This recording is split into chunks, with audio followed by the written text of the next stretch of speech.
So every oil painter who wants to loosen up their brushwork runs into the same problem. You sit down at the easel trying to make your brushwork feel freer, more expressive, but instead you're just second guessing every brushstroke. One day you want to paint like Sargent, the next you are drawn to the incredible portraits of Rembrandt, then you find a new painter on Instagram and you think, wait, should I be painting like that instead? And because you're constantly pulled in different stylistic directions, your paintings feel tight. Or worse, you experiment so much that your work starts to feel chaotic and inconsistent at best, and really photorealistic and like you're just a glorified camera at worst. In this video, I'm going to show you exactly why this is happening, and I'm going to talk you through how to fix it, so you can stop spinning in circles and actually move toward the painterly expressive artwork you want to create. And if you already know you want expert hands-on guidance to actually transform your painting process start to finish, you can book a free consultation on loosening up your oil painting, where we'll actually map out the journey from where you are now to successfully making expressive oil paintings in your voice. Just comment painting below and I'll send you a link to book your free painting consultation. If we haven't met yet, my name is Chelsea. I'm an Oil Painters of America gold medalist, and I help experienced oil painters break free from tight, rigid painting and develop a confident, painterly style that actually reflects their voice. And after working with hundreds of painters like this, I can tell you the number one mistake keeping artists stuck, it isn't their brushwork or their technique, and it's certainly not their potential or their personality. It's not their subject matter either. It's that they don't have a clear definition of what looseness actually looks like for them. And that's exactly what we're gonna fix today. So here's the thing. If you don't have a clear idea of what painterly actually looks like for you, then every time you sit down to paint, you're essentially starting from scratch. You are guessing at brushwork, second guessing your color choices, and hoping that this time it's just gonna feel looser, all while improvising a new process and a new technique that isn't what you're probably used to. Or maybe you are using the technique you're used to, but what was that Einstein thing about doing the same thing over and over and expecting different results? But here's the thing, this approach isn't gonna get you where you want, because without a clear goal, looseness is just another form of uncertainty. And if this keeps happening, the progress you could be making toward mastering expressive painterly brushwork gets lost in this endless loop of trial and error. The biggest mistake that painters make when trying to loosen up is that they don't have a clear goal. They know they don't want to be tight, but they don't actually know what kind of looseness they're after. But the thing is, loose isn't just one thing. There are entire schools of looseness, or impressionism, or being painterly, just a few ways to basically dance around the same idea. And if you're just vaguely aiming for painterly work without defining what that actually means for you, it's like trying to navigate to this really specific end result that you want to achieve without a roadmap.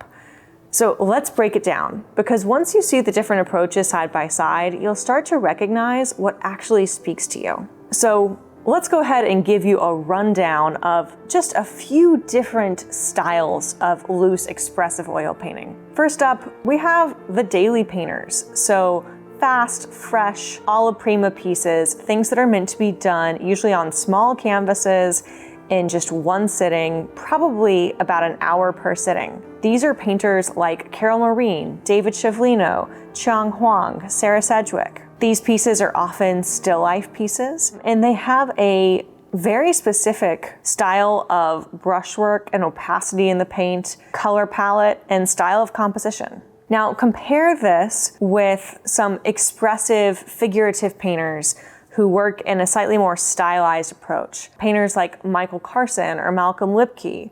So think exaggerated features, thick impasto, a very clear color palette, loose but intentional brushwork. Or we could go in a different direction and think about slightly tighter, higher realism contemporary painters who nonetheless have gorgeous brushwork.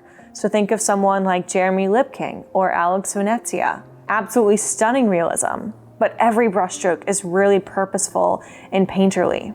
or masters of color and light, like Dan Gerhardt's or Michael Malm. The way that the light moves through these paintings is so intentional, and it goes hand in hand with really bold brushwork. And then finally, we have some of my personal favorites, the Putney painters, and those influenced by them. So this would be painters like Richard Schmid, or Daniel Keyes, or Michelle Dunaway, painters who really show mastery of paintings done in one sitting, where you have a lot of transparency in the paint, you have this bold bravura brushwork that you're showcasing, oftentimes in an abstracted background, but it doesn't distract from the level of realism in things like the face or the features if we're talking about portraiture. If you're just thinking loose, chances are you could be jumping between all of these, hoping your paintings will just somehow feel looser, and then every brushstroke winds up being a shot in the dark. So how does this keep you stuck? Well, it means that you waste time trying different styles without a clear plan. So one painting you're using really thick, expressive brushstrokes, the next you're blending everything soft and smooth. It's impossible to gain momentum this way because basically in every painting, your approach changes and you're constantly dealing with this information overload. I've worked with plenty of artists who have historically taken this approach, and the main challenge when I'm working with these painters is essentially helping them to just stay on one path. Because what will inevitably happen is they'll start to really get momentum with one process or one technique that they're really starting to master. And then out of habit, they will essentially jump ship and take a completely different approach. And it's like they're starting from square one. And so they constantly feel like they're in this beginner space when actually they've gained a lot of experience, but they're essentially depriving themselves of knowing that it's actually amounting to anything. Taking this approach also means you overwork your paintings because you just don't trust your decisions. So without a clear vision for where you are headed, you hesitate. So you go back in, and oftentimes painters in this position are tempted to just spend time reworking the parts of the painting that are actually working. Because the parts that aren't working, well, you don't know how to solve that problem. I just ran into this yesterday with my student Kitty. She's made incredible progress in her own work. And we were talking about a painting she had in progress, and there was this one corner of the painting where all of her brushwork was clicking into place. And then the remaining 3/4 of the painting was just thick palette knife work that she had put in because she was struggling to manage the buildup of the paint layers and thought she needed to use the palette knife. When she and I were talking about what she was thinking of doing next, she only talked about fixing that one good corner and going back in and reworking it and leaving the part that wasn't working.